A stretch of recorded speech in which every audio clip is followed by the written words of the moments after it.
Hi, welcome to EDSC 550. This is Professor Bobo, and it is week 4. And this is my instructional video for week 4. This week, your readings are on chapter 7, and you have and chapter 8, Stories from the Fields and Interrupting Racism, Everyday Scenarios. And then you'll have Implicit Bias, Children and Racism, and Raising Anti-Racist Children. Those are 3 articles that you will be reading during the week 4. You also have 2 discussion boards due this week, chapters, and you have your position statement assignment that is due this week on Sunday as well. So this week I'll be talking a little bit about chapters 7 and 8. The story in chapter 7, the book goes into lessons learned and then just things that we can do that are real world applications for equity in counseling. So some things that we can learn from others that are already fighting the good fight. One of the lessons that they talked about was gathering support for your equity work by incorporating community building and fellowship. And this is the visibility of your work. So making sure that you are working with outside people to help ensure that your efforts are seen and heard and making a difference in the community, helping other people to gather with you. Also, use curriculum that has been successfully implemented.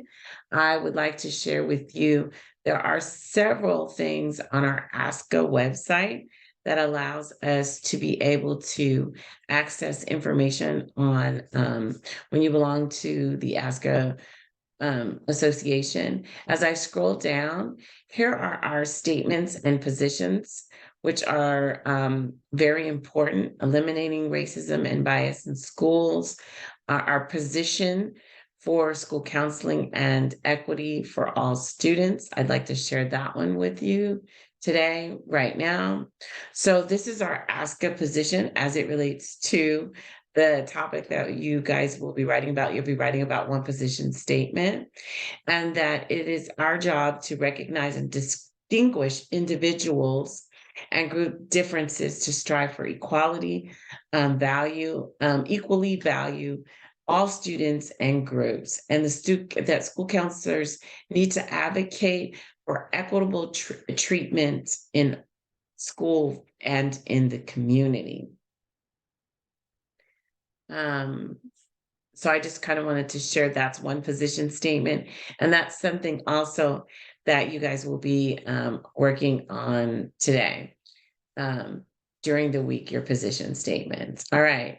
So also some other things is that challenge the status quo of the system and processes in your district. If they are not working, if they are not meeting the needs of every student, bring that to their attention. Sometimes I've seen is that on my 25th, as this is my 25th year in education, that sometimes we just cycle through the same thing. We get new leaders, but they go back to old ways. And sometimes those old ways weren't effective back then, let alone them being effective today. And we'll incorporate a little bit of the old with the new. So we'll educate more people, we'll have more professional developments, we will get the latest speakers on those title areas. But when it comes down to implementation for the different groups, we tend to go back to our old policy and procedures. Now, for the ones we had to rewrite, of course, we have to utilize those. When it becomes a gray area, most of us go back to our old ways. So we want to make sure that we challenge that status quo.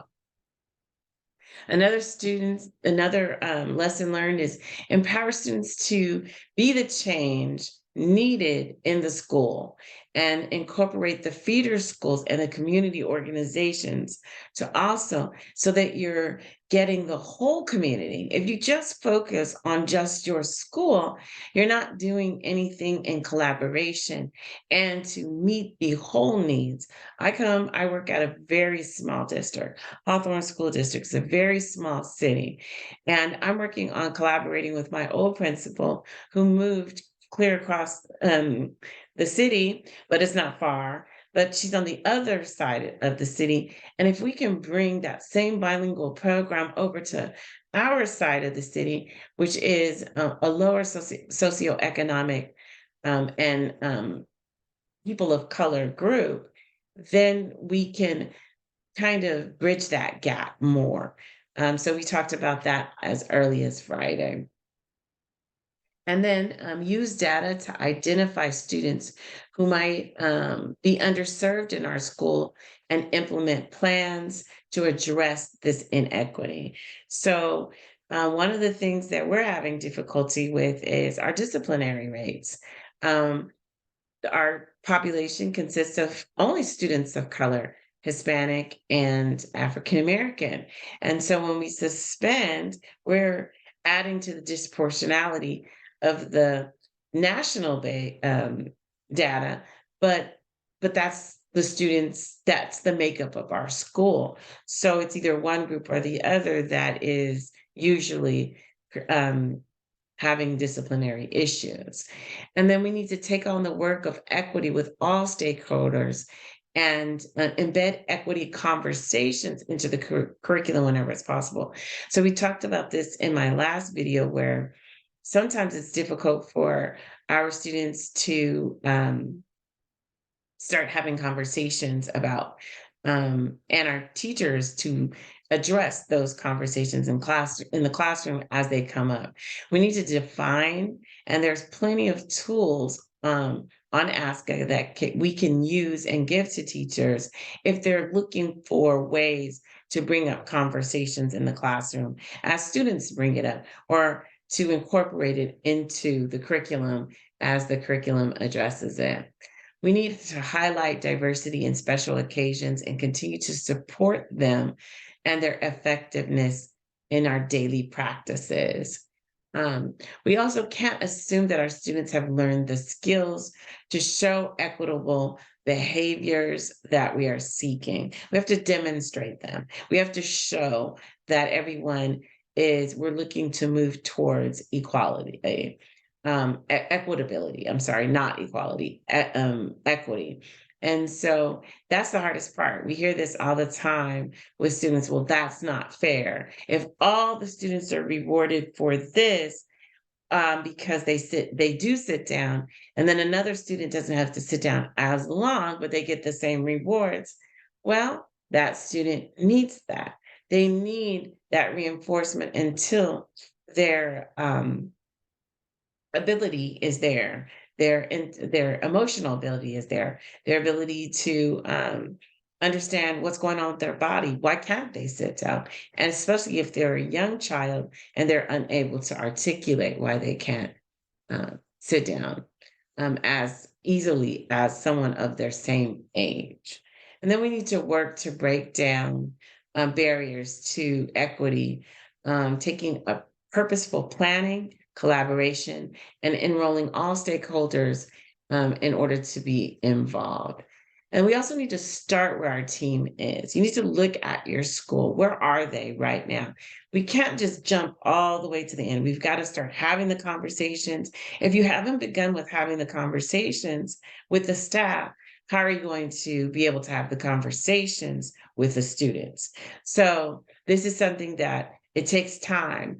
Our school has been addressing equity and diversity since 2015. So we have taken various courses with UCLA's campus since 2015. And we've been having ongoing collaboration and conversations with key people, and then they bring it back to the staff.